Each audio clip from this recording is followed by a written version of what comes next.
मैं आज आप लोगों के लिए प्रश्नावली 6.2 लेकर के आया हूँ।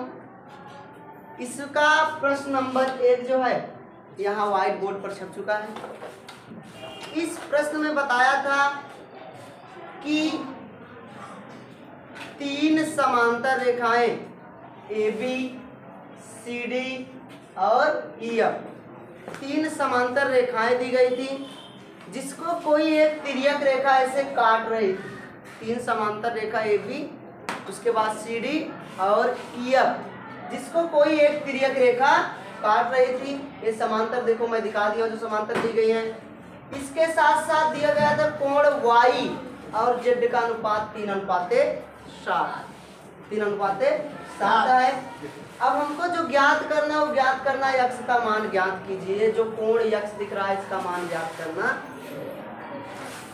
अब जैसा कि आप लोगों को पता ही होगा कि जब कभी 2 समांतर रेखाओं को, मान लीजिए 2 समांतर रेखाएं हैं, इनको कोई तिर्यक रेखा काटती है, तिर्यक रेखा ये काटी, तो उनके बीच एकांतर कोण बनता है। एकांतर कोण बनता है जिसका मान आपस में बराबर होता। यहाँ पे देखो, ये जब तिर्यक रेखा काटेगी, जो यहाँ पे होगा वही यहाँ पे होगा। ये दोनों आपस में बराबर होते हैं। इस तरफ वाला कोण इस तरफ वाले कोण के बराबर होता। तो यहाँ से ऐसे इसमें भी होगा। ये भी समांतर रेखाएं हैं, ये भी समांतर रेखा, ये तीनों एक दूसरे के समांतर हैं। तो यहाँ से तिर्यक रेखा एक काट ले रही है तो जेड की आकृति बन रही है। जो जेड की आकृति बनती है उसमें बनता है एकांतर कोण। एकांतर कोण आपस में बराबर होते। तो देखो यहाँ पे, अगर यहाँ पे x है तो यहाँ पर भी क्या होगा, x। ये देखो, अगर यहाँ पे x, ये भी x होगा। अब यहाँ पे अगर देखो y है तो यहाँ पर भी y हो सकता है, या यहाँ पर y है इधर शीर्षाभिमुख कोण, ये शीर्षाभिमुख कोण y हो जाएगा, इस तरफ x हो जाएगा। अब देखो फिर से ऐसे जेड की आकृति, ये देखो रेखा CD और EF, x एकांतर कोण और x और z क्या होंगे, यहाँ से लिखोगे मिल जाएंगे।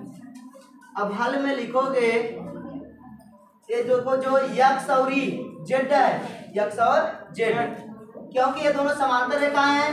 C और D समांतर हैं EF के, इसलिए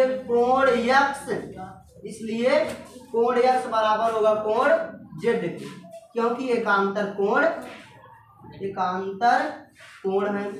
अगर एकांतर कोण देखो यहाँ से ये वाला बराबर हुआ, फिर शीर्षाभिमुख कोण बना, यहाँ पे जो बनता है वही यहाँ पे बनता है। ये वाला कोण इस वाले कोण के भी बराबर होगा। अगर हम z का मान ज्ञात कर लेते x का मान अपने आप निकल के चला आएगा। अब देखो जो y है इधर ए वाला y होगा। अब अगर हम ले ले रेखा E और F पर, रेखा EF पर, इस पर EF, ये रही रेखा EF।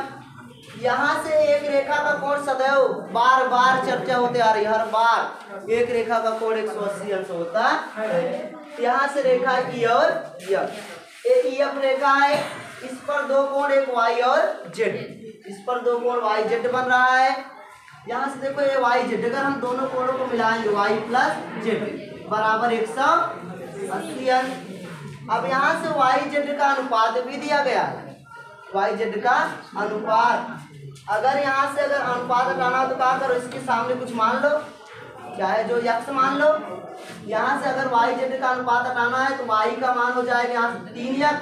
अनुपात हटाने के लिए सीधा सीधा कुछ x चाहे चाहे भी चाहे जो मान लो, एक भाग का मान होता है 3x, इसके बाद 7 के अनुपात तक x हो जाएगा, z बराबर 7x। जो मानोगे इसके साथ वही इसके साथ, दोनों सेम टू सेम मानना होगा। अब x ना मानना चाहो क्योंकि x की चर्चा किया है, a मान लो 3a और यहाँ से 7, जो मानना चाहो आप सो मान सकते हो। तो y का मान 3 है, यहाँ पर रख दो 3a, z का मान 7a बराबर 180, 7 3 10a बराबर 180।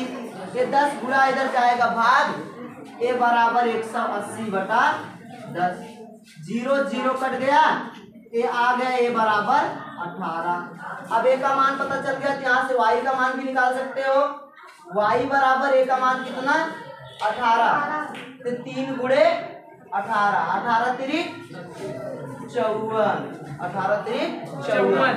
फिर यहाँ से z का भी मान जो हमको जरूरत है, z के मान चाहिए हमको, तो यहाँ से z का मान जब निकालोगे 7 गुणे ए का मान कितना है 18, 18 रख दो, 18 सत्ते कितना होगा 126, 18 सत्ते 126।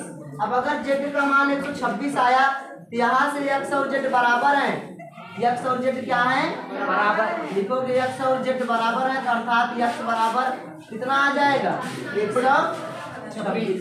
यही x का मान पूछा था कितना होगा, x का मान, तो x का मान कितना होगा 126। कितना सिंपल प्रश्न है, आसानी से इसको हल कर सकते हो।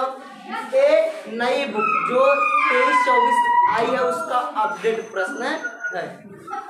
पुरानी बुक में इससे पहले एक प्रश्न था, अब वो हमेशा के लिए कर चुका है, इसलिए उस प्रश्न को मैं नहीं बताया हूँ। जो अपडेट बुक में प्रश्न आया उसी प्रश्न को मैं बताया। आशा करता हूँ आप लोगों को समझ में आया होगा।